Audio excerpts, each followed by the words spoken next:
Hi guys, this is Dan from Magic Pachinko with another short video. Vintage Pachinko machine.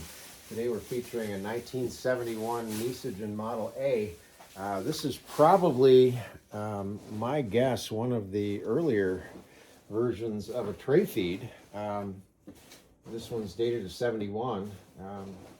Prior to that they would have been single shots or single shot conversion kinds of machines in the parlors.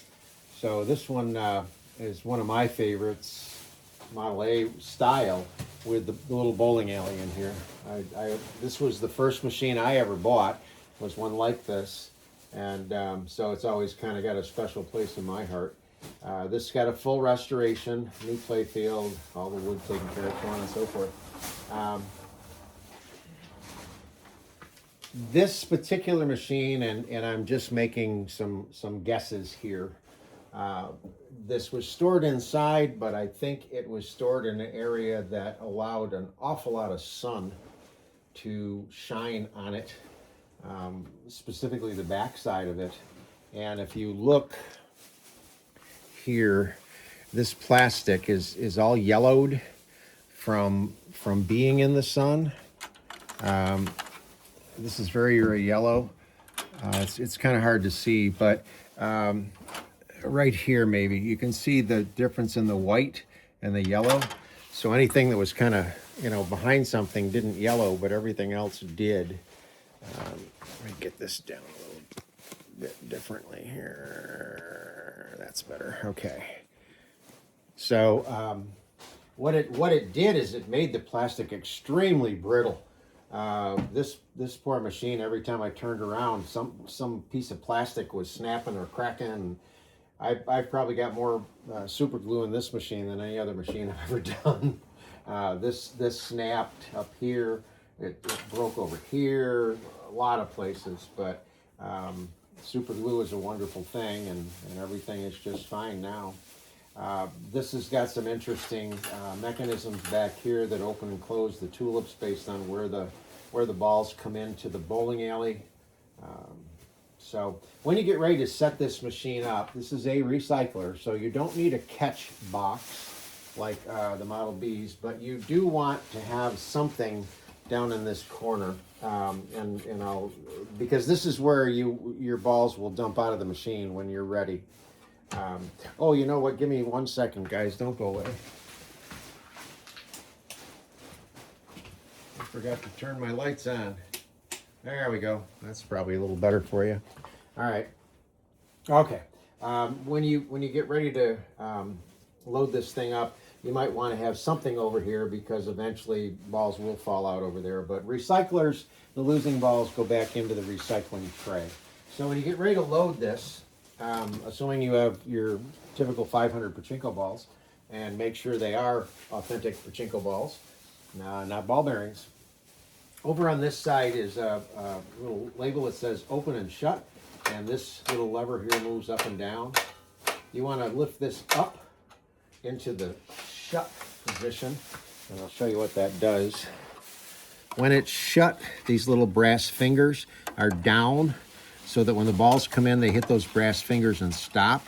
When you go open, it lifts the brass fingers out of the way and would allow the balls to continue and come out of the machine, and that's when they would drop out of the machine down in this area, and that's why you would want to have a little box or something to catch. So make sure this is in the shut position, and you're going to take your 12-volt power supply, plug it into the wall somewhere, come around and plug the end of the power supply into the pigtail. And when you do that, you notice that the ball out light comes on. This is a situation where there's not any balls in the machine, in this case, or not enough for the machine to stay functional. So whenever you happen to see this light come on, this light will come on and stay on. That's your signal to stop playing and take some of the winning balls and put them back in the upper feed tray. So to get the machine started, you want to just take a handful of Pachinko balls, drop them into the upper feed tray.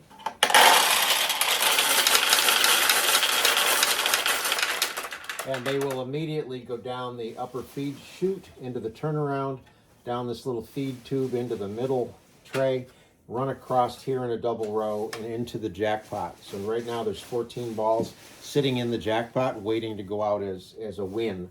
So that's the proper flow.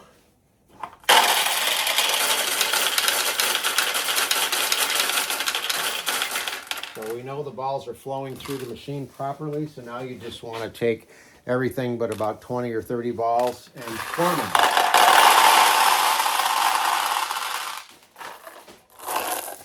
And when there's enough balls in the middle hopper for the machine to function, this will keep the balls here. When this tray gets low, this will automatically come down on its own and let more balls in here. So when you play and you don't get a win, the losing ball is going to come back into the machine and go back into there. It's not going to fall out like the Model Bs. All right, so this is all set, ready to go.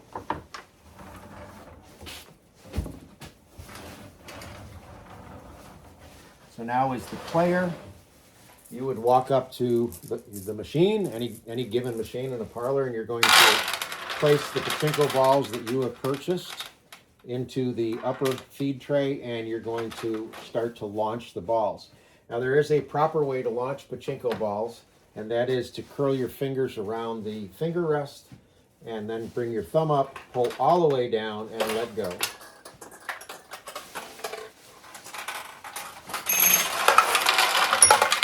And we got a win. So when you get a win, 14 balls, you can look in here and see the 14 balls queued up, ready to go. Those tip and come out. The winning actual ball that you launched to win will be returned to you. Not all Model A's did that, but this one does. So again, all the way down, let go. Okay, that time that was a loss. These machines should be tipped back just a little, and I probably have there we go. I've got little ramps under here that tip the machine back, and this one was off of the Lazy Susan. So I've got to tip back a little bit more now. So again, there's the win and the return ball that you launched. So all the way down, let go. All the way down, let go. Now, there's another win. So the green light in there is shining from above. It lights up the little bowling alley. If you do put a ball down the bowling alley, there's 3 different areas in the bowling alley, like 3 different ramps. If you go down the center of the bowling alley, the ball internally will drop down through and open these tulips. If the ball goes onto the left side of the bowling alley, it would open this tulip, and if it goes down the right side of the bowling alley, it will open this tulip. When the tulips are open, it's a much larger target, so it's easier to get a win. So the ideal situation when you launch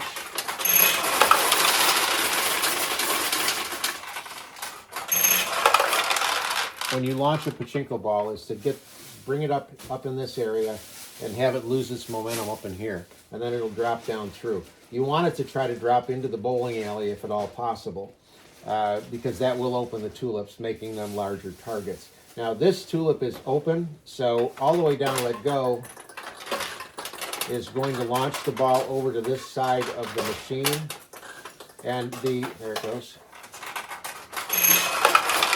The tension spring in the back is adjustable, but I've got it adjusted so you go all the way down and let go, and it will usually stop right around in this area. Now, if a tulip over here is open on this side, you still want to go all the way. Oops, sorry.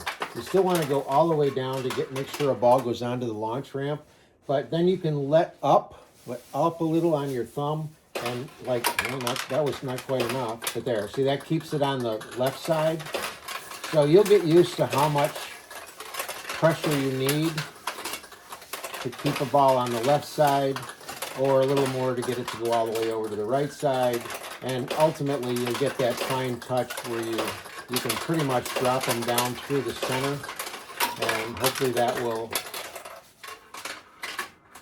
Now, interesting. I was watching, you probably didn't see it on the video, but I was watching, and a ball went into this tulip. it was closed. It's now open, but you did not get a payout. So this is a situation where something didn't finish. So if it happens, don't keep playing, because if one ball didn't win, the second ball you put inside the machine isn't going to win either. You got to figure out why you didn't get a win. So initially you can just sort of, tap it a little bit if it's just kind of stuck in there. But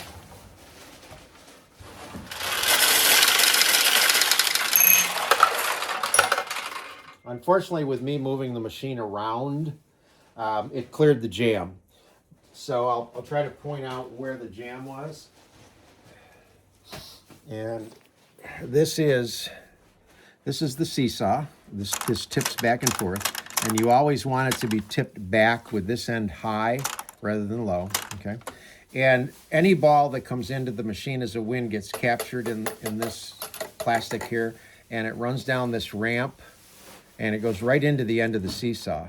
When the seesaw tips, it drops the ball down into this area, and this is the end of the jackpot arm right here.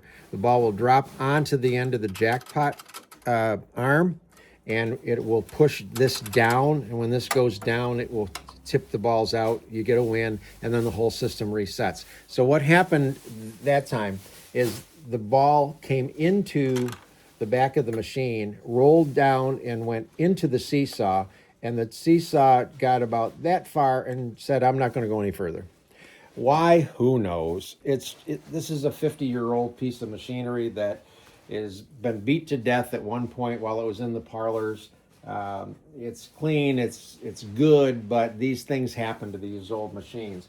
So my point being is you don't get a win. You want to stop, come around here, and usually there'll just be a ball just sort of laying there, and you can just tap this, wiggle this, and the ball will go right out and reset. And by me moving the machine around, it clattered some balls from here to here, and that took care of it. I mean, it's not a big deal if you get a slight jam in these things. And the Model A's were not anywhere near as susceptible to jamming as the Model B's were. So you really shouldn't have any trouble with the machine at all, but it's just something you want to be aware of.